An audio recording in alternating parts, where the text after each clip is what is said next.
Hello കൂട്ടുകാരെ. അങ്ങനെ മഴത്തോരും മുമ്പേ സീരിയലിൻ്റെ പുതിയൊരു വിശേഷത്തിലേക്ക് എല്ലാവർക്കും സ്വാഗതം. അങ്ങനെ അലീന താഴേക്ക് വെറുതെ നോക്കി നിൽക്കുകയാണ് കേട്ടോ, വൈജയന്തിയും ബബിതയും. അപ്പോൾ ബബിത പറയുന്നുണ്ട്, ദേ വരുന്നുണ്ട് അവള്. അങ്ങനെ അലീന താഴേക്ക് ഇറങ്ങി വരുന്നുണ്ട് കേട്ടോ. വൈജയന്തിയെ കണ്ടതും അലീന ചോദിക്കുന്നുണ്ട്, മാഡത്തിന് ചായ എടുക്കട്ടെ? അപ്പോൾ വൈജയന്തി പറയുന്നുണ്ട്, നീ എന്താ എന്നെ കളിയാക്കുവാന്നോ? ചോദിക്കേണ്ട കടമയുള്ളത് കൊണ്ട് ചോദിച്ചതാ. മാഡത്തിനെ കളിയാക്കിയിട്ട് എനിക്കെന്ത് കിട്ടാനാ? ഞാൻ മാഡത്തിനോട് ഓരോ ദിവസം ചോദിക്കാറില്ലേ, ബ്രേക്ക്ഫാസ്റ്റ് എടുക്കട്ടെ, ലഞ്ച് എടുക്കട്ടെ, ചായ എടുക്കട്ടെ എന്നൊക്കെ. പിന്നെ മാഡത്തിന് വേണ്ടാത്തത് എൻ്റെ കുറ്റമല്ലല്ലോ. അതെ, വൈജയന്തി കൈതക്കൽ മാളിക വീട്ടിലെ അന്തസ്സുള്ള അച്ഛനും അമ്മയ്ക്കും ജനിച്ചവളാ. അല്ലാതെ നിന്നെപ്പോലെ ആർക്കോ ഉണ്ടായ ആ വിഹിത സന്തതിയല്ല. നിന്റെ കൈകൊണ്ടുള്ള ഒരു സേവനം വൈജയന്തിക്ക് വേണ്ടാന്ന് പറഞ്ഞാൽ വേണ്ട. വൈജയന്തിക്ക് ഒറ്റ വാക്കേ ഉള്ളൂ. അപ്പം അലീന തിരിച്ച് ചോദിക്കുന്നുണ്ട്, ഈ കൈതക്കൽ മാളിക വീട്ടിൻ്റെ മഹത്വവും പാരമ്പര്യവും എല്ലാ കാലവും മേഡം കാത്തു സൂക്ഷിച്ചിരുന്നോ? ഒരിടത്തും പഴിച്ചിട്ടില്ലേ എന്നവരെ? ഇത് കേൾക്കുമ്പോൾ വൈജയന്തി ഒന്ന് ഞെട്ടുന്നുണ്ട് കേട്ടോ. അപ്പം ചോദിക്കുന്നുണ്ട്, പിഴച്ചിട്ടില്ലേന്നോ? എന്തുദ്ദേശിച്ചാടി നീ അങ്ങനെ ചോദിച്ചത്? അപ്പം അലീന പറയുന്നുണ്ട്, വാക്കും പ്രവൃത്തിയും ഒരിടത്തും പഴിച്ചിട്ടില്ലേ എന്നാണ് ചോദിച്ചത്. അപ്പം വൈജയന്തി പറയുന്നുണ്ട്, എനിക്ക് ഒരിടത്തും പഴിച്ചിട്ടില്ല. ഇത് കേൾക്കുമ്പോൾ അലീന ചോദിക്കുന്നുണ്ട് കേട്ടോ, പക്ഷേ അങ്ങനെയല്ലല്ലോ ഗംഗാധരൻ സാർ അന്ന് പറഞ്ഞത്. നല്ല പ്രായത്ത് മതിച്ച് കൂത്താടി നടന്നവളല്ലേ നീ എന്ന് പറഞ്ഞിട്ടല്ലേ അന്ന് സാറ് മേഡത്തെ തല്ലിയത്. പിന്നെ പറഞ്ഞു, മേഡത്തിൻ്റെ പഴയ കഥകളൊക്കെ അറിഞ്ഞാൽ മേഡത്തിൻ്റെ മക്കൾ എന്നെ മേഡത്തെ എടുത്ത് മീനച്ചിലാറ്റിലെറിയുന്നു. സ്വന്തം ആങ്ങള വെറുതെ പറഞ്ഞതായിരിക്കും അല്ലേ? സാറപ്പോഴത്തെ ദേഷ്യം കൊണ്ട് പറഞ്ഞതായിരിക്കും. എന്തായാലും ഞാൻ അതൊന്നും വിശ്വസിച്ചിട്ടില്ല. മാഡത്തെ ഒരു നല്ല സ്ത്രീയായി കാണാനാണ് എനിക്കിഷ്ടം. അങ്ങനെയായിരുന്നു എന്നാണ് എൻ്റെ വിശ്വാസം. അങ്ങനെ പറഞ്ഞ അലീന പോകുന്നുണ്ട് കേട്ടോ. അപ്പോൾ ബബിത ചോദിക്കുന്നുണ്ട്, അമ്മ എന്താ അവൾക്ക് ചുട്ട മറുപടി കൊടുക്കാഞ്ഞേ? ഇപ്പോൾ അവൾ സ്കോർ ചെയ്തില്ലേ? അപ്പോൾ വൈജയന്തി പറയുന്നുണ്ട്, അവൾക്ക് ഞാൻ കൊടുക്കുന്നുണ്ട്, ഇപ്പോഴല്ല, സമയം വരട്ടെ. ഗംഗേട്ടനെ പറഞ്ഞാൽ മതിയല്ലോ. വായി തോന്നിയതൊക്കെ വിളിച്ചു പറഞ്ഞു പോയിരിക്കുന്നു. സ്വന്തം കൂടപ്പിറപ്പാണെന്നെങ്കിലും ഓർക്കണ്ടേ? അങ്ങനെ പറഞ്ഞ് വൈജയന്തി അലീനയുടെ പിറകെ പോകുന്നുണ്ട് കേട്ടോ. അലീനയാണെങ്കിൽ കിച്ചണിൽ ചായ ഇടാതിരിക്കുക. അപ്പോൾ അലീന പറയുന്നുണ്ട്, ചായ ഇപ്പോൾ തരാം, ഒരു 5 മിനിറ്റ്. അപ്പോൾ വൈജയന്തി ചോദിക്കുന്നുണ്ട്, നീ മുകളിലോട്ട് എന്തിനു പോയതായിരുന്നു? സാറിന് ബാർലി വെള്ളം കൊടുക്കണമായിരുന്നു. പിന്നെ ഉച്ചയ്ക്ക് ശേഷം അങ്ങോട്ട് പോയില്ല.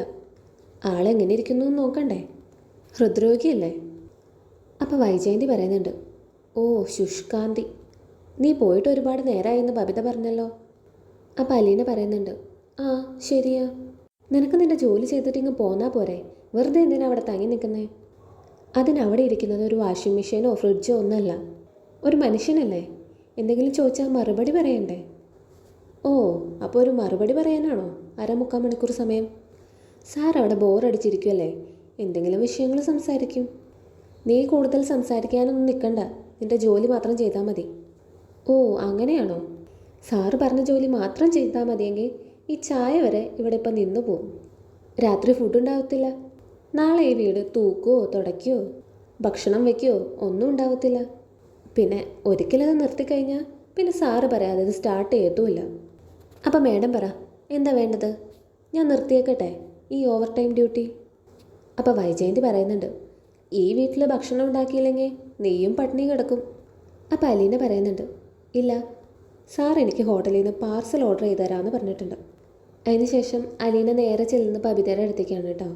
എന്നിട്ട് ബബിതയോട് ചോദിക്കുന്നുണ്ട്, ബബിതേ, നീ ഈ വീട്ടിലെ പ്രശ്നം തണുപ്പിക്കാനല്ല നോക്കുന്നേ അല്ലേ?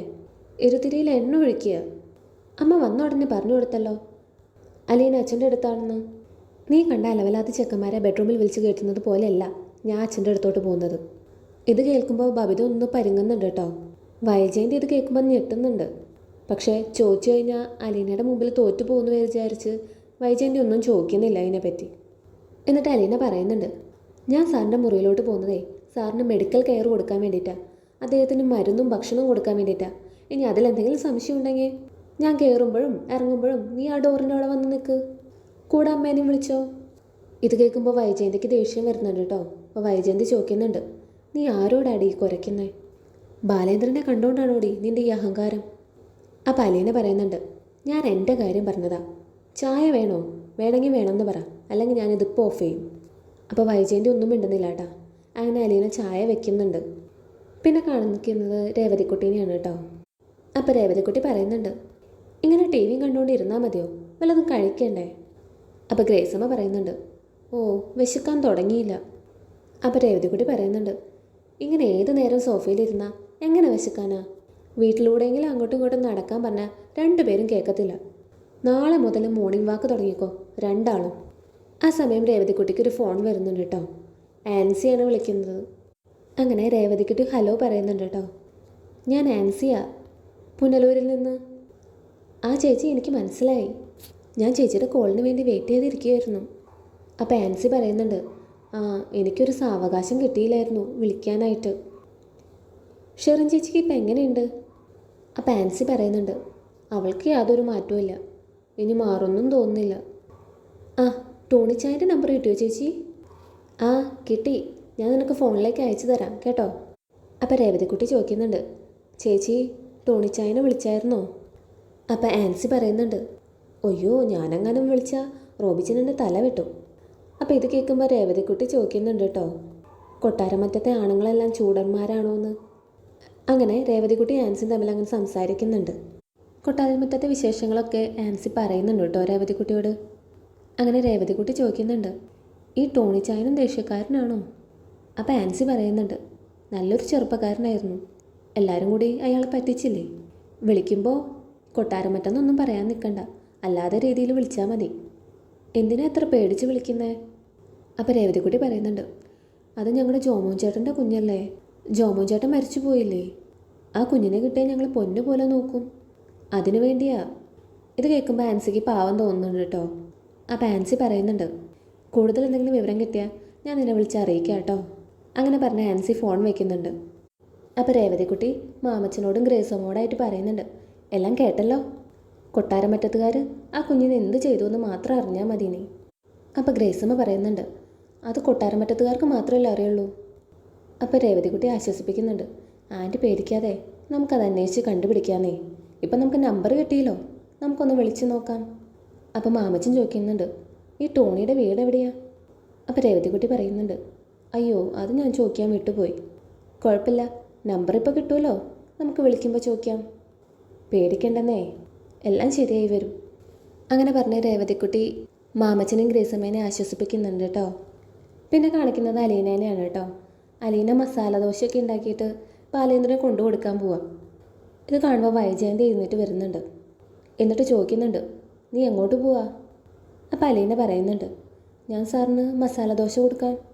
അപ്പോൾ വൈജയന്തി പറയുന്നുണ്ട്, ബബിതേ നീ ഇതെടുത്തുകൊണ്ട് പോയേ അച്ഛൻ്റെ അടുത്തേക്ക് കൊണ്ട് കൊടുക്ക്. അപ്പോൾ ബബിത പറയുന്നുണ്ട്, ഞാനെങ്ങും പോകത്തില്ല, എന്നിട്ട് വേണം അച്ഛൻ്റെ ചീത്ത കേൾക്കാനായിട്ട്. അപ്പോൾ വൈജയന്തി പറയുന്നുണ്ട്, നീ കൊണ്ടുപോയി കൊടുത്തിട്ട് കഴിക്കുന്നുണ്ടെങ്കിൽ കഴിച്ചാൽ മതി, എന്തായാലും അച്ഛനല്ലേ, കൊലപ്പുള്ളിയൊന്നുമല്ലല്ലോ, നിന്നെ കൊല്ലത്തൊന്നുമില്ല, പോയി കൊടുക്ക്. അങ്ങനെ നിർബന്ധിച്ച് ബബിതേനെ മുകളിലേക്ക് വിടുന്നുണ്ട് കേട്ടോ. ബബിതയാണെങ്കിൽ പേടിച്ചാണ് അച്ഛൻ്റെ അടുത്തേക്ക് പോകുന്നത്. അപ്പോൾ വൈജയന്തി അലീനോട് പറയുന്നുണ്ട്, ബാലേന്ദ്രനെ അങ്ങനെ പോക്കറ്റിലിട്ട് കൊണ്ടടക്കാമെന്ന് നീ വിചാരിക്കേണ്ട, വൈജയന്തി ഉള്ളിടത്തോളം അതിന് സമ്മതിക്കത്തില്ല. അപ്പോൾ അലീന പറയുന്നുണ്ട് കേട്ടോ, ആ നമുക്ക് കാണാം. ഇത് കേൾക്കുമ്പോൾ വൈജയന്തിക്ക് ദേഷ്യം വരുന്നുണ്ട്, നീ എന്നെ വെല്ലുവിളിക്കാണോടി? അതെ, എന്നോട് മത്സരിച്ചാൽ മാഡം തോറ്റു പോകത്തേ ഉള്ളൂ. ഇപ്പം തന്നെ തോറ്റു, ഇനി കുറേ തോൽവിയും കൂടി വരാനുണ്ട്. അപ്പോൾ വൈജയന്തി പറയുന്നുണ്ട്, ആ വരട്ടെ, നോക്കാം. അങ്ങനെ ബബിത ബാലേന്ദ്രൻ്റെ അടുത്തേക്ക് കയറി ചെല്ലുന്നുണ്ട് കേട്ടോ. ബബിതയെ കണ്ടതും ബാലേന്ദ്രന് കാര്യം മനസ്സിലായി, അലീനയെ തടഞ്ഞു നിർത്തിയിട്ടാണ് വരുന്നതെന്ന്. അപ്പോൾ ബാലേന്ദ്രൻ ചോദിക്കുന്നുണ്ട്, എന്താ കയ്യിൽ? അപ്പോൾ ബബിത പറയുന്നുണ്ട്, മസാല ദോശ. അതിന് ഞാൻ നിന്നോട് ചോദിച്ചോ എനിക്ക് മസാല ദോശ വേണമെന്ന്? ഇത് അലീന എടുത്തുകൊണ്ട് വന്നതാ. അത് ശരി, എന്നിട്ട് അവളെവിടെ? താഴെയുണ്ട്. അപ്പം നിന്നോടാരാ പറഞ്ഞേ ഇത് അവളുടെ കയ്യിൽ നിന്ന് വാങ്ങിയിട്ട് വരാൻ? അത് അമ്മ. അത് ശരി, അപ്പം നിനക്ക് പറ്റത്തില്ലെന്ന് പറയാറുന്നില്ലേ? അത് പിന്നെ അമ്മ നിർബന്ധിക്കുമ്പോൾ എങ്ങനെയാ വേണ്ടാന്ന് പറയുന്നത്? ഓ അങ്ങനെയാണോ? അമ്മ ഒരു വെട്ടുകത്തി എടുത്തിട്ട് അച്ഛൻ്റെ തല വെട്ടി കൊണ്ടുവരാൻ പറഞ്ഞാൽ അത് നീ അനുസരിക്കുമോ? അങ്ങനെ ആരെങ്കിലും ചെയ്യുമോ അച്ഛാ? അമ്മ അങ്ങനെ പറയുമോ? അതിൻ്റെ ചെറിയൊരു പതിപ്പാണ് അത്. അച്ഛൻ വേണ്ടാന്ന് പറഞ്ഞൊരു കാര്യം അച്ഛൻ എതിർത്ത് ചെയ്യുമ്പോൾ അതങ്ങനെ തന്നെ അതിൻ്റെ അർത്ഥം. ഇത് ഭക്ഷണമല്ല അച്ഛാ, അരിവാളൊന്നല്ലല്ലോ. ശരി, വച്ചിട്ട് പൊക്കോ. അങ്ങനെ ഭയങ്കര സന്തോഷത്തിലാണ് കേട്ടോ ബബിത താഴേക്ക് ഇറങ്ങി വരുന്നത്. അപ്പോൾ വൈജയന്തി ചോദിക്കുന്നുണ്ട്, കൊടുത്തോ നീ? ആ കൊടുത്തു. അപ്പം അച്ഛൻ എന്നാ പറഞ്ഞു? വെച്ചിട്ട് പൊക്കോളാൻ പറഞ്ഞു. അപ്പോൾ ഇത് കേട്ടപ്പോൾ വൈജയന്തിക്ക് അതിശയായിട്ടാ. വൈജയന്തി വീണ്ടും ചോദിക്കുന്നുണ്ട്, വേറൊന്നും പറഞ്ഞില്ലേ? അപ്പം ബബിത പറയുന്നുണ്ട്, അമ്മ തല വെട്ടാൻ പറഞ്ഞാൽ അതും നീ അനുസരിക്കുമെന്ന് ചോദിച്ചു. അത് ശരി, അപ്പം ഞാൻ പറഞ്ഞിട്ടാന്ന് നീ പറഞ്ഞോ? അത് പിന്നെ അമ്മ നിർബന്ധിച്ചിട്ടല്ലേ. നിന്റെ അവകാശമാണ്, അങ്ങനെ തന്നെ പറയണമായിരുന്നു. പിന്നെയും കോളിംഗ് ബെല്ല് അടിക്കുന്നുണ്ട് കേട്ടോ. അത് കേൾക്കുമ്പോൾ അലീന കയറി ചെല്ലാൻ നോക്കുന്നുണ്ട്. അപ്പോൾ അലീനനെ വൈജയന്തി തടയുന്നുണ്ട്. എന്നിട്ട് ബബിതോട് കയറി ചെല്ലാൻ പറയുന്നുണ്ട്. അങ്ങനെ ബബിത കയറി ചെല്ലുന്നുണ്ട് കേട്ടോ മുകളിലേക്ക്. എന്നിട്ട് ചോദിക്കുന്നുണ്ട്, എന്താച്ചാ? അപ്പോൾ ബാലേന്ദ്രൻ പറയുന്നുണ്ട്, മോളെ ഈ മസാല ദോശ തണുത്തുപോയി. അപ്പോൾ ബബിത വന്ന് തൊട്ട് നോക്കുന്നുണ്ട് കേട്ടോ. ഇല്ലല്ലോ അച്ഛാ, ഇതിന് ചെറിയ ചൂടുണ്ടല്ലോ. അപ്പോൾ ബാലേന്ദ്രൻ പറയുന്നുണ്ട്, ഇതിനെ 60 സെൻറ്റിഗ്രേഡെങ്കിലും ചൂട് വേണം, അതാ എൻ്റെ ഒരു കണക്ക്. ഇതിനത്ര പോരാ. ഇതിപ്പോൾ 47 ഡിഗ്രി അങ്ങനെ ഉണ്ടാവും. അപ്പോൾ ബബിത ചോദിക്കുന്നുണ്ട്, അച്ഛനെങ്ങനെ ചൂടൊക്കെ അളക്കുന്നേ? അപ്പോൾ ബാലേന്ദ്രൻ പറയുന്നുണ്ട്, അതൊക്കെ എനിക്കറിയാം, വെറുതെ ഒന്ന് തൊട്ട് നോക്കിയാൽ മതി. അപ്പോൾ ബബിത വീണ്ടും ചോദിക്കുന്നുണ്ട് കേട്ടോ, കൃത്യമായിട്ട് അറിയാൻ പറ്റുമോ? അപ്പോൾ ബാലേന്ദ്രൻ പറയുന്നുണ്ട്, ആ എനിക്കറിയാൻ പറ്റും. ബബിത അത് വിശ്വസിക്കുന്നുണ്ട് കേട്ടോ. എന്നിട്ട് ആ മസാല ദോശ എടുത്ത് താഴേക്ക് ഇറങ്ങി വരുന്നുണ്ട്. താഴെയാണെങ്കിൽ വൈജയന്തി അലീനി നിൽക്കുന്നുണ്ടായിരുന്നു. അപ്പോൾ വൈജയന്തി ചോദിക്കുന്നുണ്ട്, എന്തിനാ നീ ഇത് എടുത്തുകൊണ്ട് പോകുന്നത്? അച്ഛനൊന്നും കഴിച്ചില്ലേ? അപ്പോൾ ബബിത പറയുന്നുണ്ട്, ഇത് തണുത്തു പോയെന്ന്. അച്ഛൻ 60 ഡിഗ്രി സെൻറ്റിഗ്രേഡിൽ മസാല ദോശ വേണമെന്ന്. ഇത് കേട്ടതും വൈജയന്തി അലീനനെ വിളിക്കുന്നുണ്ട് കേട്ടോ. എടി, നീ ഉണ്ടാക്കിയ മസാല ദോശ തണുത്തു പോയെന്ന്. വേഗം പോയി വേറെ ഒരെണ്ണം ഉണ്ടാക്കിക്കൊണ്ട് വാ, അതും 60 ഡിഗ്രി സെൻറ്റിഗ്രേഡിൽ. ഇത് കേട്ടതും അലീനയ്ക്ക് ചിരി വരുന്നുണ്ട് കേട്ടോ. 60 ഡിഗ്രി സെൻറ്റിഗ്രേഡോ? അപ്പോൾ വൈജയന്തി പറയുന്നുണ്ട്, ആ അത്രയും ചൂട് വേണമെന്നാണ് ബാലേന്ദ്രൻ പറഞ്ഞത്. അപ്പോൾ അലീന പറയുന്നുണ്ട്, ശരി ഞാൻ ഉണ്ടാക്കി തരാം, പക്ഷേ അവിടെ എത്തുമ്പോഴേക്കും അത് തണുത്തു പോരുത്. ഇത് കേൾക്കുമ്പോൾ വൈജയന്തിക്ക് കളിയാക്കിയതാണെന്ന് മനസ്സിലായിട്ടോ. എനിക്ക് മനസ്സിലാവുന്നുണ്ട് നിങ്ങളുടെ രണ്ടാളുടെ അഭ്യാസങ്ങളൊക്കെ. എന്നെ പൊട്ടിയാക്കാമെന്ന് നോക്കണ്ട. കൂടുതൽ കളിപ്പിക്കാൻ നിന്നാലേ ഇതുപോലെ 100 എണ്ണം ഉണ്ടാക്കിക്കും ഞാൻ. ഈ സമയം ബാലേന്ദ്രൻ മുകളിൽ നിന്ന് വിളിക്കുന്നുണ്ട് കേട്ടോ. അലീന, നീ എൻ്റെ പാകത്തിന് ഒരെണ്ണം കൂടി ഉണ്ടാക്കിയാൽ മതി. അതിനു മുമ്പായിട്ട് എനിക്കൊരു ഉപകാരം ചെയ്തു തരണം. ആ വാഷിംഗ് മെഷീൻ ഇരിക്കുന്ന വർക്ക് ഏരിയയുടെ അവിടെ ഒരു വടി വെച്ചിട്ടുണ്ട് ഞാൻ. ഏകദേശം ഒരു 5 അടി നീളം ഉണ്ടാവും. അത് നീ പോയി ഇങ്ങ് എടുത്തുകൊണ്ട് വാ. അപ്പോൾ അലീന ചോദിക്കുന്നുണ്ട്, എന്തിനാ സാറാ വടി? ഓ അതോ, ചില ശല്യങ്ങളൊക്കെ റൂമിൽ കയറി വരുന്നുണ്ട്, അവരോടിക്കാനാ. അങ്ങനെ അലീന പോയി വടി എടുക്കുന്നുണ്ട് കേട്ടോ. അപ്പോൾ ഇത്രയാണ് കേട്ടോ ഇന്നത്തെ എപ്പിസോഡിൽ സംഭവിച്ചത്. വീഡിയോ ഇഷ്ടപ്പെട്ടാൽ ലൈക്ക് ചെയ്യാനും സബ്സ്ക്രൈബ് ചെയ്യാനും മറക്കല്ലേ. കൂടുതൽ വിശേഷങ്ങളുമായി അടുത്ത വീഡിയോയിൽ കാണാം. താങ്ക്